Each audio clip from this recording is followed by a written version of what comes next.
The Economist.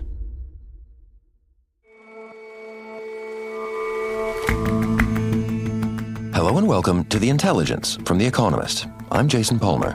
And I'm Rosie Blore. Every weekday, we provide a fresh perspective on the events shaping your world.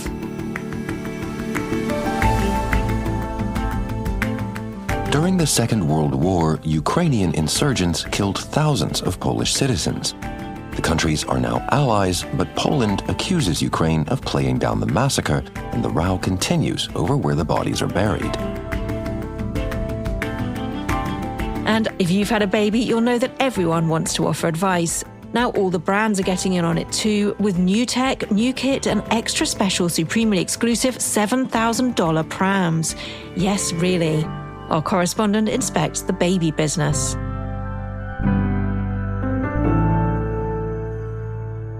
But first,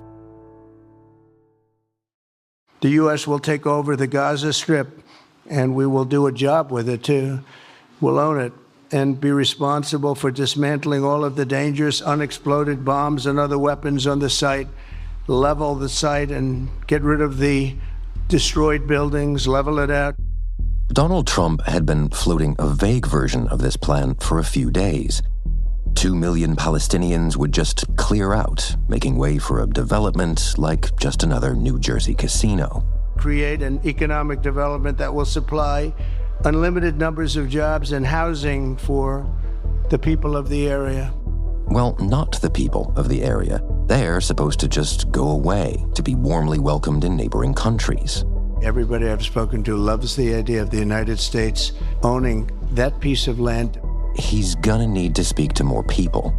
As the increasingly improbable details of his plans spilled out in a press conference yesterday, it wasn't even clear how much he had spoken to Israel's Prime Minister, Benjamin Netanyahu. He sees a different future for that piece of land that has been the focus. Mr. Netanyahu was there to talk about the next stages of the Gaza ceasefire agreement.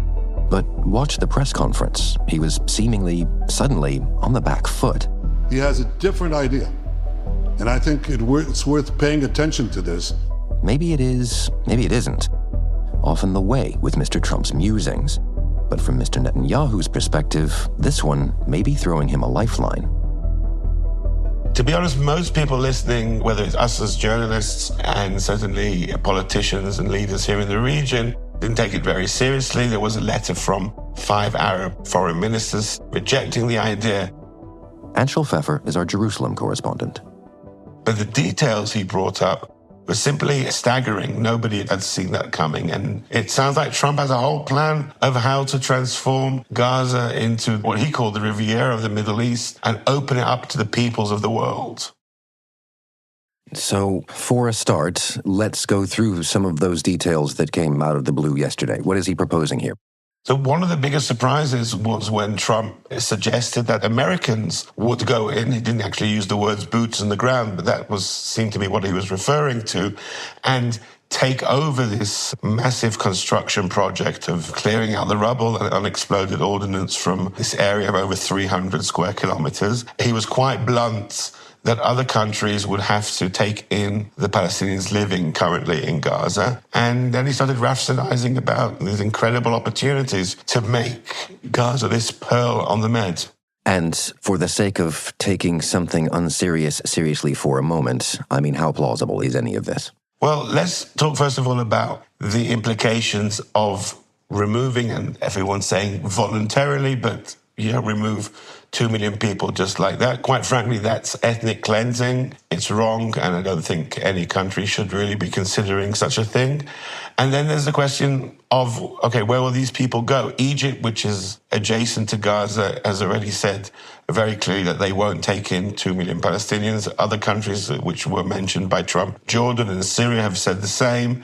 So even if you are going to take 2 million people out, where are they going to go? I mean, it doesn't look like America is currently accepting immigrants from the Middle East for sure. Is America really going to send forces into Gaza now and have some kind of Somalia scenario? I mean, this is everything that Trump has said he wouldn't do in his term, and certainly most of the people around him, J.D. Vance, the vice president, they've all been very adamant at not extending America's footprint in this way. It doesn't seem very feasible, not on a moral and not on a practical level. And Mr. Netanyahu was in town to talk, at least in large part, about the progression of the ceasefire agreement. This has been thrown on the back foot. Are these things connected in any way?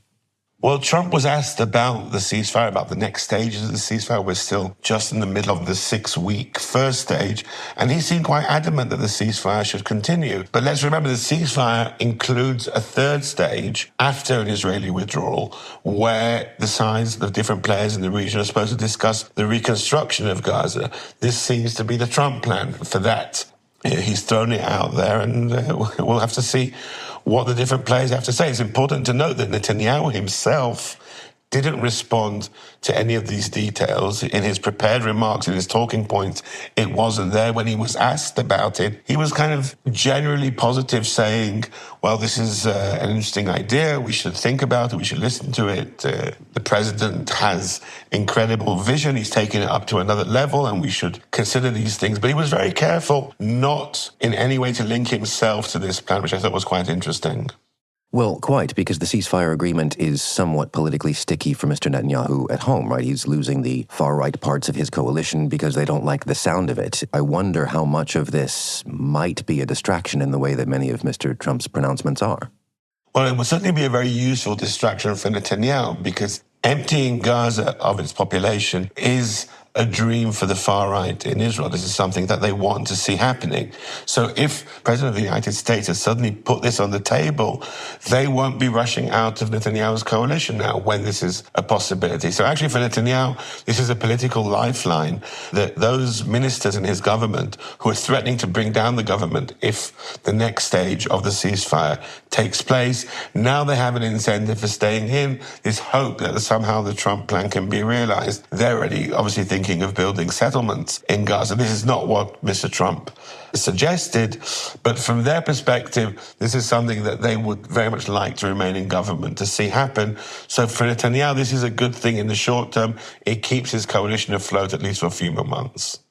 Well, if anything actually happens with it, and if anyone takes it at face value, I mean, you're there on the ground. How's the response been so far?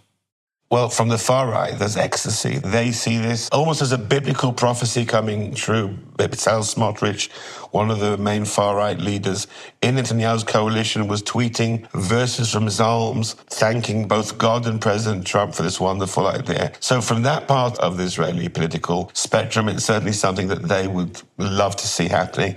I think for the rest of Israel's political establishment, there's more of a feeling of bemusement now. We've already heard some statements from the centrist parties in the opposition who are saying, it's interesting, we certainly need to discuss whatever President Trump thinks, but it's more important now getting the Israeli hostages out of Gaza and working out this ceasefire and working out what's going to happen next. They don't want to be seen as in any way criticizing or going against President Trump, but I think they all have a clear idea that this is not very practical. But what about outside Israel? What's the view so far from the wider Arab world? Even before yesterday's press conference, 5 Arab countries put out a statement saying that they reject any idea of removing the Palestinians from Gaza, and I don't think that position is likely to change. The appearance of somehow collaborating with the uprooting of the Palestinians from Gaza is something that Arab leaders, I think, don't want to risk, whether or not they do sympathize themselves with the Palestinians. And they don't want to be the new hosts of the people of Gaza either. But I think there is also a possibility that they will see this as a bargaining ploy from Donald Trump. Trump wants a grand alliance in which the Saudis and the Israelis and other pro-Western regimes in the area join together against Iran, perhaps against China as well. This is a major part of the Trump foreign policy plans for the second term. And if he's put this already out there, and this is something they can't accept, then they will have to be more flexible on other parts of this alliance. They'll have to make perhaps less demands of Israel on a possible Palestinian state. Other things that Trump wants from them that they're less eager, they may have to now accept. So I think the feeling in the region, and this is still very early, so people are just absorbing this, is that this isn't going to happen, but this will be something that they may have to show flexibility on other matters to make it go away. Anshul, thanks very much for your time. Thank you for having me, Jason.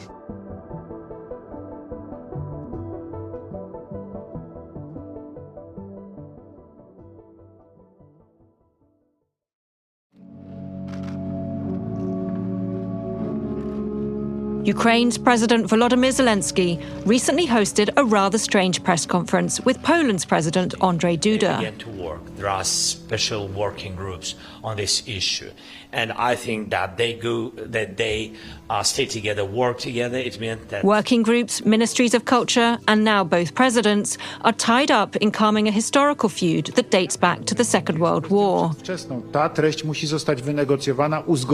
spring, the Polish authorities want to begin exhuming bodies from mass graves in what is now Western Ukraine.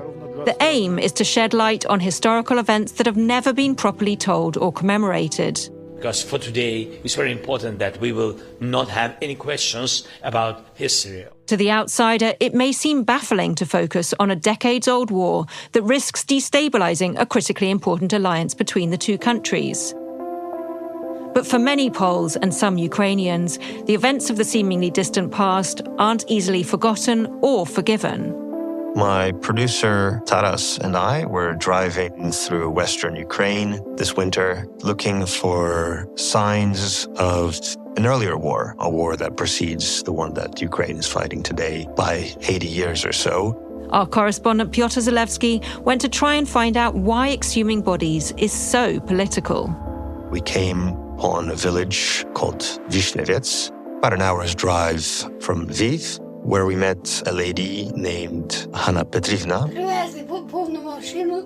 age 91, who helped us shed some light on what happened in one of the less known tragedies of the Second World War, a tragedy that has become the subject of a political and historical dispute between Ukraine and one of its key allies in Europe. Hanna is 91 years old today. She was a little girl in 1939 when the war broke out. The Russians found a way to drag them out of their traveling fortresses. They used their cities as strongholds and made the Blitz come to them down alleys. At the time, Vishnevets was part of eastern Poland, but with the start of the Second World War, it was the Germans who invaded Poland from the west and the Soviets who invaded from the east. And as a result, Vishnevets and, more broadly, the regions of Galicia and Volhynia fell under Soviet occupation until 1941, when Nazi Germany attacked the Soviet Union, which is when they fell under Nazi occupation. And they remained under Nazi occupation until 1944, which is when the Soviets recaptured the area. These three successive wartime occupations, first Soviet, then German, then again Soviet, unleashed a cycle of genocidal violence. And it was over the course of the Nazi occupation that Volhynia and Galicia and some outlying areas were the site of horrific massacres by the nationalist Ukrainian insurgent army, which had collaborated with Nazi Germany. It's not for naught that this region, or more broadly, Eastern Poland, Belarus, Ukraine, is collectively known as the Bloodlands.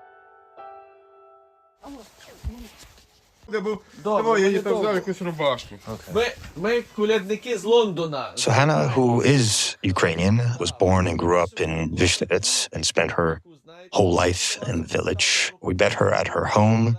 She was introduced to us by her son. So I wanted to ask her, what does she remember about what happened to the Polish people? She was wearing a yellow headscarf, and her cat kept her company throughout our conversation.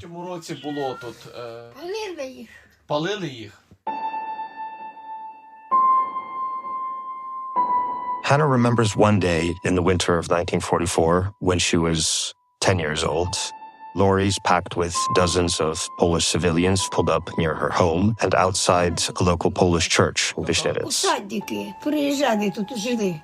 Hanna says she wanted to go and see what was happening, but her mother kept her inside, saying it was too dangerous to come out. Pointing to what remains of the building, Hanna remembers the Ukrainian insurgents herded the Poles into the basement of the church, threw some hay inside, and burned them alive.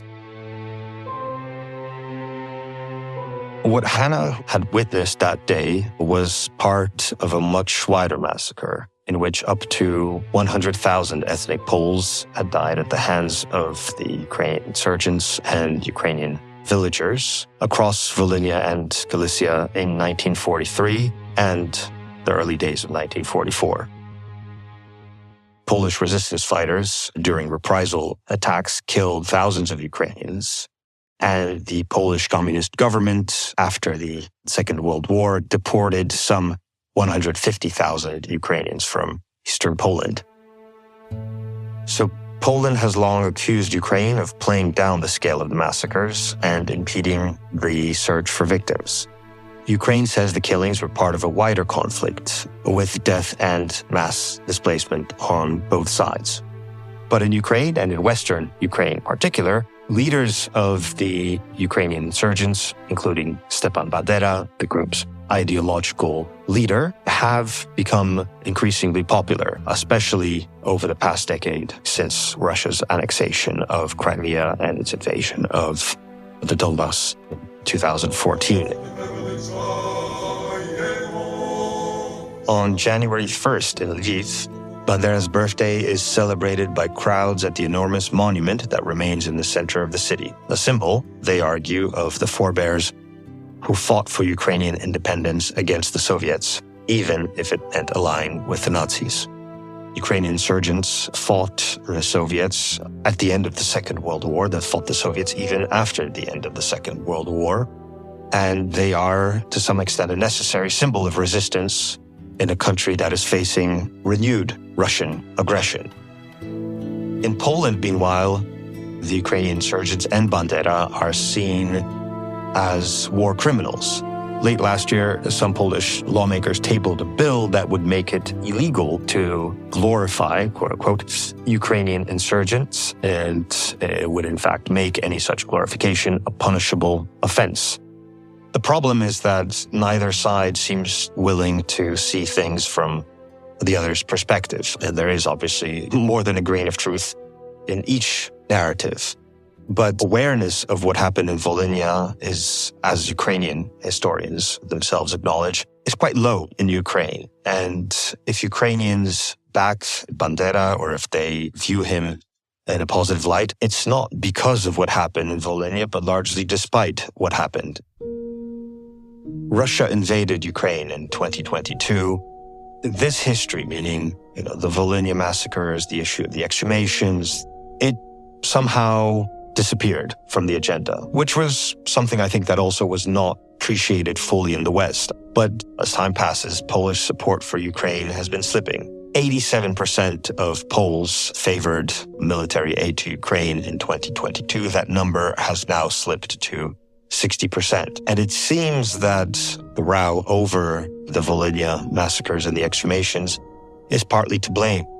There's some fear that elements on both sides, including Poland's far right and Polish nationalists, will seize on the issue of the exhumations and the Volhynia massacres more broadly in the run-up to presidential elections in Poland in the spring. There is even a bigger fear that Russia will use this as a propaganda tool against Ukraine, and that will also use this issue to drive the wedge between Ukraine and Poland even further. To both countries, history matters. They're never going to see eye to eye, but both sides do recognize that as long as they fight about the exhumations, as long as they argue about history, the only winning party will be Russia.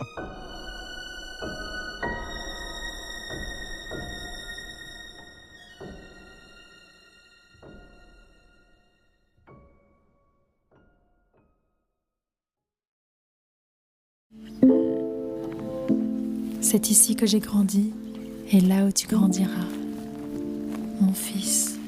What you're hearing here is an advert. It's for this trendy Dutch brand called Artie Popper. Avantika Chilcotti is our global business correspondent. There's a woman wandering around carrying her child in a baby sling. She's got the most incredible scenery behind her. There's mountains and waterfalls, and she seems to be reciting a poem in French. The lines are about flowers dancing and about autumn's melancholy. So what this brand actually produces is baby slings. They're patterned baby slings, and I've seen them in leopard print, I've seen them in houndstooth, and they cost about $420. If you're a mother or a father, a soon-to-be mother or father nowadays, there's all kinds of stuff you can spend on. There's a Dior pram for about $7,000. There's an endless stream of baby tech. What I found is that new parents are spending more than ever before. Wow, a $7,000 pram.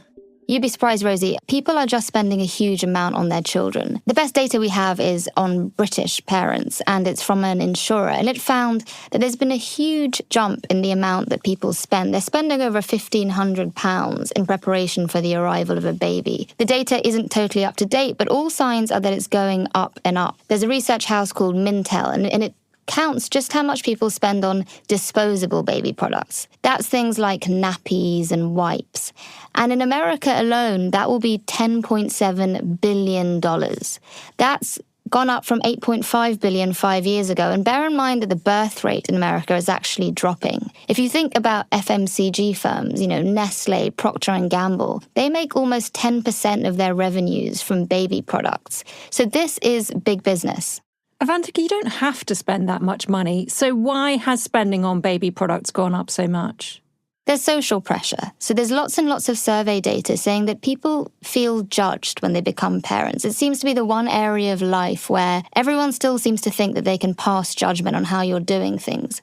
And that pressure has gone up and up. So first, take demographics. People are having children later in life. The average age of a first-time mother in America is now 27.5 years old. At the turn of the millennium, that was 24.9 years old. So if you're having kids later in life, you've generally got a bit more money to spend. And the other thing is people are having fewer children. So if you're having fewer children, you are probably more willing to splash out on each child. There's a certain amount of gear you do have to get, but it sounds like this is more than that. Yes, there's two other big structural things at play here, which is the second reason why people are spending more and more is just the rise of the internet. When people had children 10, 20 years ago, you didn't have e-commerce. At all points of day and night, you can just buy something. If you are struggling to get your baby to sleep at 4 a.m., on Amazon, a £100 baby monitor might seem like a really good idea.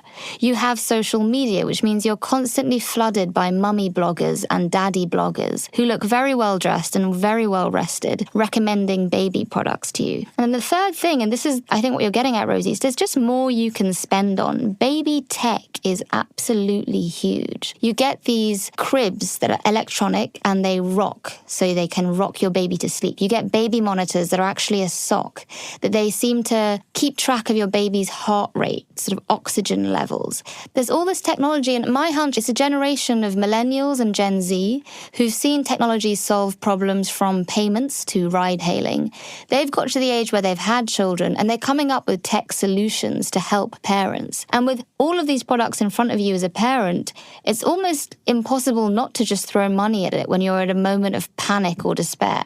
So maybe that's fine if they want to spend that money. What's the problem with it? So the trouble is not everyone, of course, can afford this. The products I'm talking about are open to the richest of the rich, and we are actually in the middle of a cost of living crisis. So what you're seeing is actually a bit of pushback to this. If you go on Mumsnet or you look at parenting magazines nowadays, there's a lot of these conversations around, hey, what do you actually need? And there were some great tips I saw. There was someone saying you will never use a baby changing table, that you can just use the top of a chest of drawers. You can use your dining table. You've got people saying, just wait till you've had the baby and see what you actually need. Only 64% of people in America living with children under the age of 18 said they felt like they were financially all right in 2023. That share is going down and down. People are really struggling to make ends meet. And what you're also seeing, which I think is really interesting, is the rise of secondhand. People say secondhand baby grows are softer. They'll say, hey, look, even as you have the pressure on the wealthy to spend money, you have all of these budget options with people pushing back against that pressure and saying,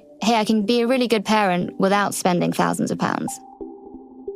Avantika, thank you. I shall contemplate my next purchase. Thanks for having me, Rosie.